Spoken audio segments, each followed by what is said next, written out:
October December மாதங்களில் வெங்காயத்தின் உற்பத்தி குறைவதால் வெங்காயத்தின் விலை அதிகமாக உள்ளது.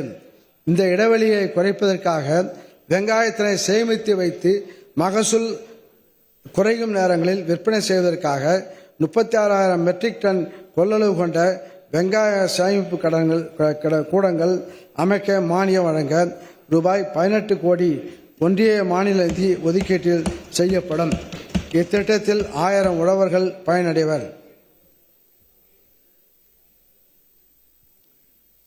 தினசரி வருமானம் ஈட்ட மலர் சாகுபடி. காய்கறிகள் பழங்கள் சாகுபடி போலவே ஆண்டு முழுவதும் சீரான வருவாய் கொடுப்பது மலர் சாகுபடி. தினசரி மலர்களை பறித்து விற்பனை செய்வதன் மூலம் நிலையான தொடர் வருவாய் ஈட்ட முடியும். இதனை கருத்தில் கொண்டு அவர்களின் வாழ்வாதாரத்தை மேம்படுத்த மலர்கள் சாகுபடி செய்யும் உழவர்களுக்கு மானியம் வழங்க 8,51,00,000 நிதி ஒதுக்கீடு செய்யப்படும்.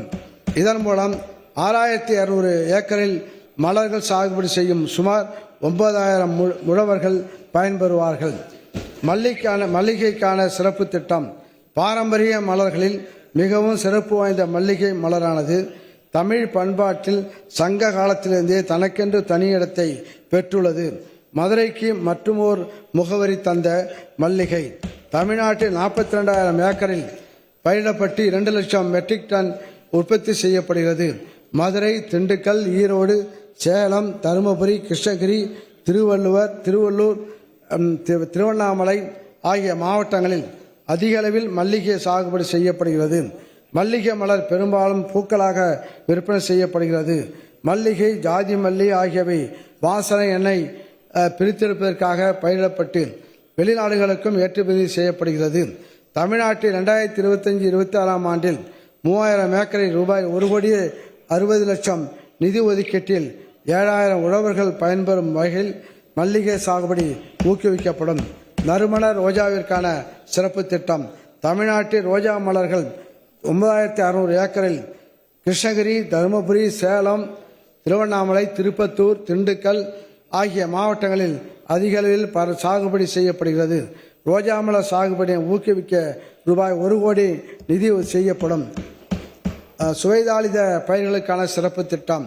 பண்டைய காலம் முதல் தமிழ்நாட்டு மக்களின் வாழ்க்கை முறையோடு நறுமணப் பொருட்களின் பயன்பாடு தொடர்ந்து வருகின்றது. இப்பொருட்கள் உணவிற்கு சுவை ஊட்டுவதுடன் மனமூட்டும் பொருட்களாகவும் மருத்துவ பயன்கள் கொண்டதாகவும் விளங்குகின்றன. இத்தகைய சிறப்புமிக்க மிளகு, கொத்தமல்லி, மிளகாய், ஜாதிக்காய், கிராம்பு, பட்டை, பூண்டு, இஞ்சி, மஞ்சள் போன்ற சுவைதாளித பயிர்களின் சாகுபடியும் ராமநாதபுரம், தூத்துக்குடி, விருதுநகர், சிவகங்கை ஆகிய மாவட்டங்களில் 2,500 ஏக்கரில் சீமை கருவேல் மரங்களை அகற்றி மிளகாய் சாகுபடி செய்வதும் ஊக்குவிக்கப்படும். இதற்கென ரூபாய் 11,74,00,000 நிதி ஒதுக்கீடு செய்யப்படும். இதன் மூலம் 17,500 ஏக்கரில் சுவைதாளித பயிர்களின் சாகுபடி செய்யும் 23,000 உழவர்கள் பயன்பெறுவார்கள். தமிழ்நாடு முந்திரி வாரியம். தமிழ்நாட்டில் அரியலூர், கடலூர், விழுப்புரம், புதுக்கோட்டை மற்றும் தேனி மாவட்டங்களில் முந்திரி அதிகமாக பயிரிடப்படுகிறது. முந்திரி தமிழ்நாட்டில் 2,09,000 ஏக்கரில் பயிரிடப்பட்டு ஆண்டிற்கு 43,460 மெட்ரிக் டன் உற்பத்தி செய்யப்படுகிறது. இந்திய அளவில் தமிழ்நாடு முந்திரி உற்பத்தியில் 4வது இடத்திலும் இருந்தாலும் ஏற்றுமதியில் 2வது இடத்தில் உள்ளது. எனவே முந்திரியின் பரப்பினை உயர்த்தி உற்பத்தியை அதிகரிக்கவும், முந்திரி சார் தொழில் நிறுவனங்களுக்கு ஊக்கமளிக்கவும், முந்திரி தொழிலில் ஈடுபட்டுள்ள தொழிலாளர்களின் நலன்களை பாதுகாக்கவும் ரூபாய் 10 கோடி நிதி ஒதுக்கீட்டில் தமிழ்நாடு முந்திரி வாரியம் ஏற்படுத்தப்படும். இதனால் முந்திரி சாகுபடி செய்யும் உழவர்களும் அதனை சார்ந்த தொழில் செய்யும் கிராமப்புற மக்களும் அதிக அளவில் பயனடைவார்கள். பனை மேம்பாட்டு இயக்கம். நாராய் நாராய் செங்கால் நாராய் பழம்படு பனையின் கிழங்கு பிணர்ந்தன்ன பவள கூர்வாய் சங்கால் நாராய் என நாரை விட தூது பாடலில் பனை பற்றிய குறிப்பு பாங்குற அமைந்துள்ளது. நமது மாநில மரமான பனை மரம் தமிழர்களின் வாழ்க்கையில் முக்கிய பங்கு வகிக்கிறது. பல்லுயிர் பாதுகாப்பு மற்றும் காலநிலை மீள்தன்மைக்கும் உதவும் முக்கியத்துவம் வாய்ந்த பனை மரங்களின் எண்ணிக்கை அதிகரிக்கும் பொருட்டு 4 ஆண்டுகளாக பனை மேம்பாட்டு இயக்கம் செயல்படுத்தப்பட்டு வருகிறது. 2025-26 ஆண்டில் பனை சாகுபடியை ஊக்குவிக்க 10 லட்சம் பனை விதைகள், பனை மதிப்பு கூட்டு பொருட்கள் தயாரிக்கும் கூடங்கள், மதிப்பு கூட்டுதல் பயிற்சி ஆகிய இனங்களுக்கு பனை மேம்பாட்டு இயக்கத்தில் ரூபாய் 1,65,00,000 நிதி ஒதுக்கீடு செய்யப்படும். இதன் மூலம் 20,000 நபர்கள் பயனடைவார்கள். பலா மேம்பாட்டு இயக்கம் முன்றில் பலவின் படுசுளை மறி புந்தலை மந்தி தூர்ப்ப என வீட்டு முற்றத்தில் பழந்தமிழ் வளர்த்த பலா மரத்தினை பற்றிய குறிப்பு நற்றிணையில் இடம்பெற்றுள்ளது.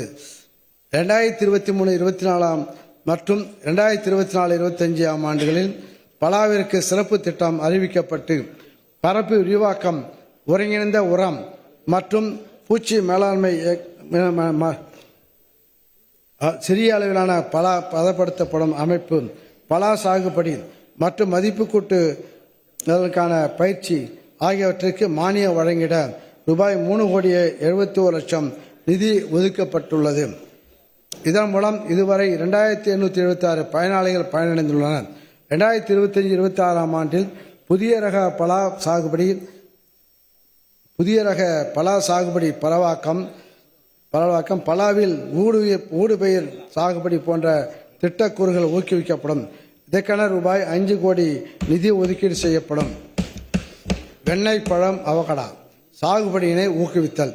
அண்மை காலங்களில் ஊட்டச்சத்துள்ள வெண்ணெய் பழத்தின் தேவை அதிகரித்து வருகிறது. மேலும் வெண்ணெய் பழ மரங்கள் வேகமாக வளரக்கூடியதாகவும் கரியமில வாயுவை அதிகமாக உறிஞ்சக்கூடியதாகவும் உள்ளன. இத்தகைய சுற்றுப்புற சூழலுக்கு நன்மை பயக்கும் வெண்ணெய் பழம் சாகுபடியினை 500 ஏக்கரில் தென்காசி, திண்டுக்கல், தேனி, நீலகிரி, கள்ளக்குறிச்சி, சேலம் ஆகிய மாவட்டங்களில் மேற்கொள்ள ரூபாய் 69 லட்சம் நிதி ஒதுக்கீடு செய்யப்படும். வேளாண்மை பொறியியல் துறை வேளாண் இயந்திரமயமாக்குதல். மணப்பாற மாடு கட்டி, மாயவரம் ஏறு பூட்டி, வயகாட்ட உழுதுபோடு சின்ன கண்ணு என்று இருந்த நிலை மாறி உயிர்காக்கும் உழவு தொழிலிலும் இயந்திரங்களின் தேவை அதிகரித்துவிட்டது. வேளாண் பணிகள் தொழிலாளர்கள் பற்றாக்குறையினால் நலிவுறாமல் குறித்த காலத்தில் செவ்வனே நடைபெற்று குறைந்த அளவில் அதிக மகசூல் பெறுவதில் வேளாண் இயந்திரமயமாக்குதல் பெரும் பங்காற்றுகிறது. இதனை கருத்தில் கொண்டு வேளாண் இயந்திரங்கள், கருவிகள், மதிப்பு கூட்டும் இயந்திரங்கள், சூரிய கூடார உலர்த்திகள் போன்றவை உழவர்கள் பயனடையும் வகையில் மானியத்தில் வழங்கப்பட்டு வருகின்றன. வேளாண் இயந்திரமயமாக்கும் திட்டத்தின் கீழ் சிறு குறு ஆதி திராவிடர் பழங்குடியினர் மற்றும் பெண் உழவர்களுக்கு வேளாண் இயந்திரங்கள் மற்றும் கருவிகளின் விலையில் 50%, இதர உழவர்களுக்கு 40% மானியம் வழங்கப்பட்டு வருகிறது. செய்திகளை உடனுக்குடன் தெரிந்து கொள்ள உடனே சப்ஸ்கிரைப் பண்ணுங்க.